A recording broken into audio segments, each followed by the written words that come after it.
Keefe D has officially been booked for Tupac's murder, but that doesn't mean he actually pulled the trigger. He claimed for years that his nephew Orlando Anderson was the shooter, and today we're breaking down the wild and shocking true story behind how he ended up allegedly killing a rap legend over street beef. Orlando Baby Lane Anderson was born in Compton back in 1974.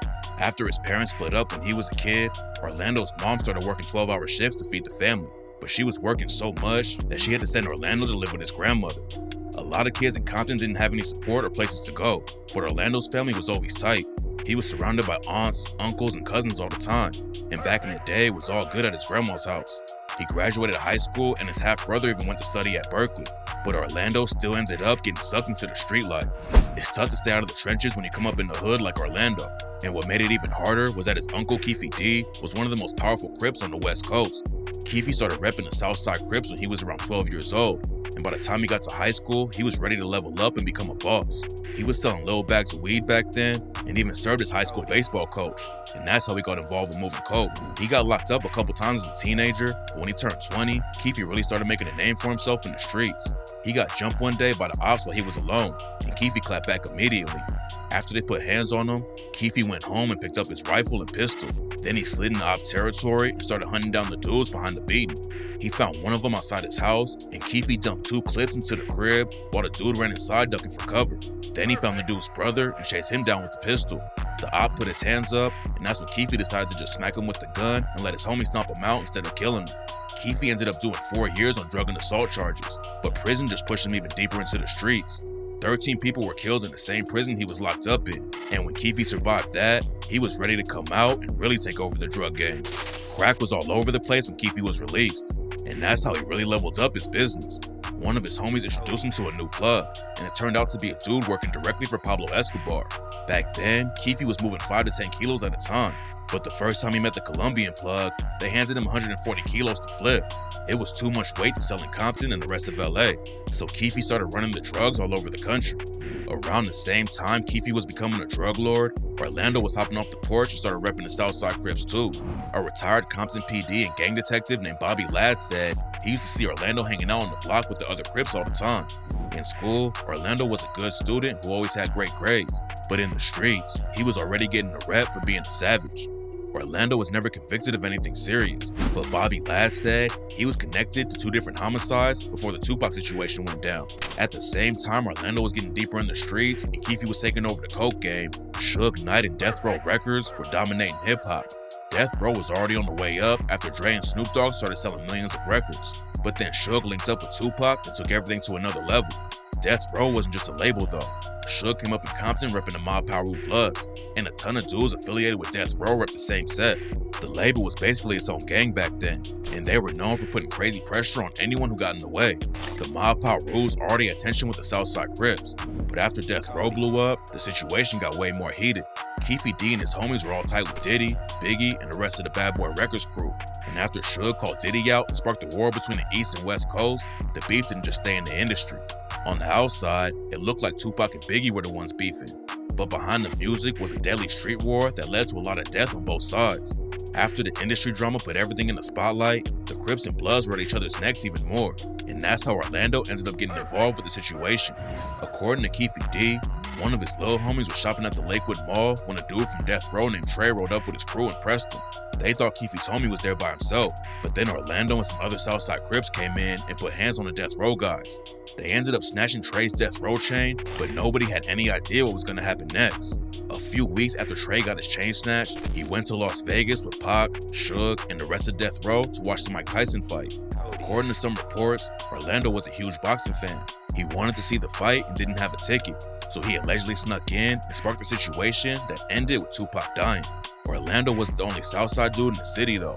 Keefe and a bunch of other dudes in their crew were in Vegas at the same time, and Keefe said he saw Suge the day before the Tyson fight and they shook hands outside his hotel. Keefe and Suge knew each other from way back in the day and were cool even though they rep rival sets.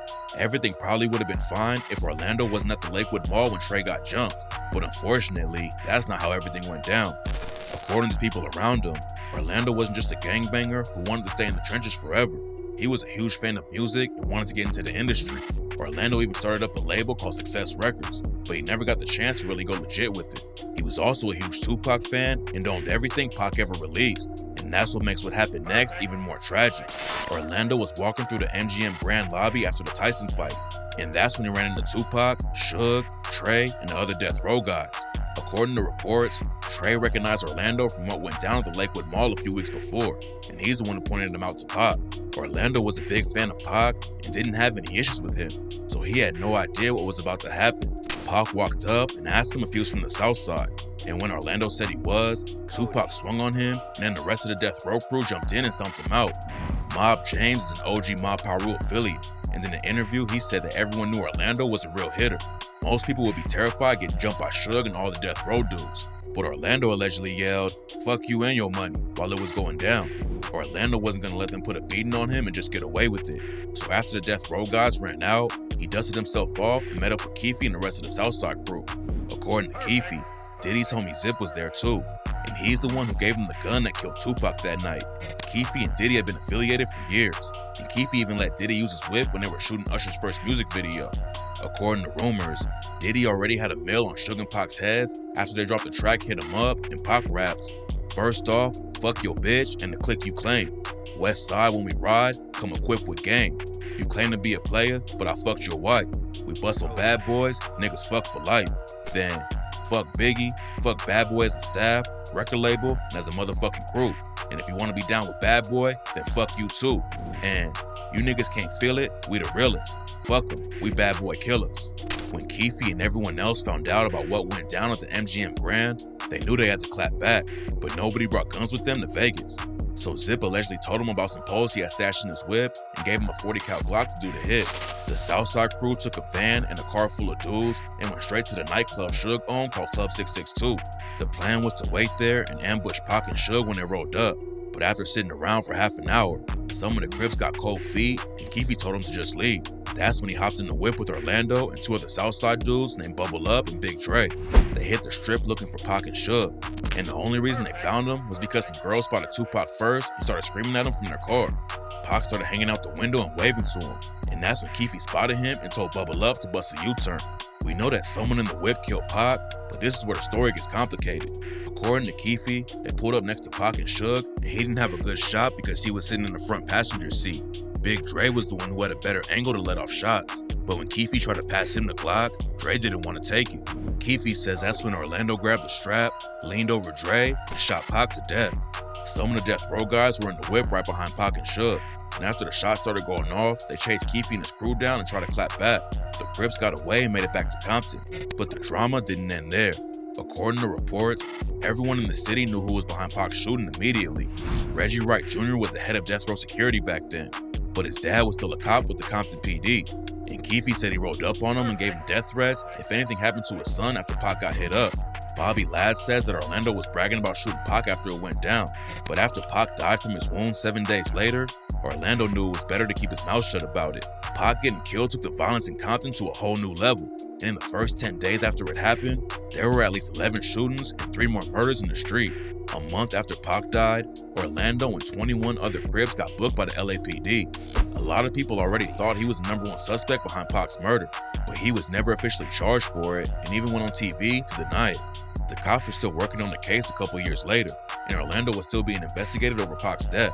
But before they could charge him with anything, he got caught up in a different street situation and ended up getting shot to death. Suge Knight was facing a serious sentence over the MGM situation because he was already on probation when he jumped in and helped stomp Orlando out. According to rumors, he paid Orlando $60K to testify that Suge didn't have anything to do with it, but the cops already had footage of what went down and Orlando's testimony didn't help. He still allegedly got the money though and put it into the record label he started with his brother.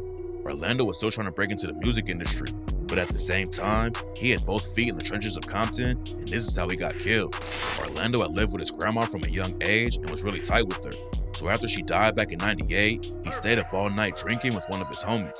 Later in the day, they left to grab some food, and that's when Orlando spotted some dudes from a set called Corner Pocket who either owed him or Keefe D money over some coke. Orlando and his homie pulled up, and Orlando started pressing him over the money. That's when a couple other Corner Pocket affiliates came around and asked what was up, and Orlando upped his strap and started letting off shots. He hit one of his ops, but they shot back and dropped Orlando with a chest shot.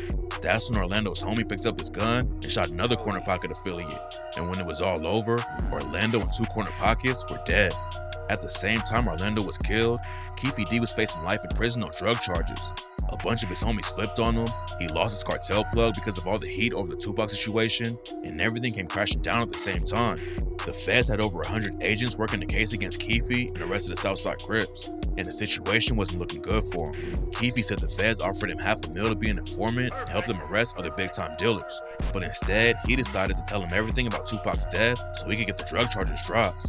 Keefe named Orlando as the shooter, and most people thought the case was closed, but now it's getting even more complicated. Keefe's deal to not be charged with Pac's murder was all about him telling the cops everything. Over the years, some people have said Keefe's story is capped though, and now he's officially been booked for the crime. According to Diddy's ex-bodyguard, Gene Deal, a lot of Keefe's original story doesn't make any sense. Keefe claims that Zip is the one who gave him the gun that killed Pac, but Gene said Zip never had a gun on him. He told The Art of Dialogue a story about how Zip got shot by a 17-year-old outside his own club, and Zip didn't even have a strap to defend himself, so it doesn't make sense that he would have one stashed in his whip the night Tupac was killed. After Keefe got arrested, someone affiliated with the Crips came out and said that Big Dre was actually the one who pulled the trigger. They claimed that Orlando couldn't have a clear shot because Dre was 6'6" and around 400 pounds at the time, so Orlando wouldn't have been able to lean over and get a shot like they say he did.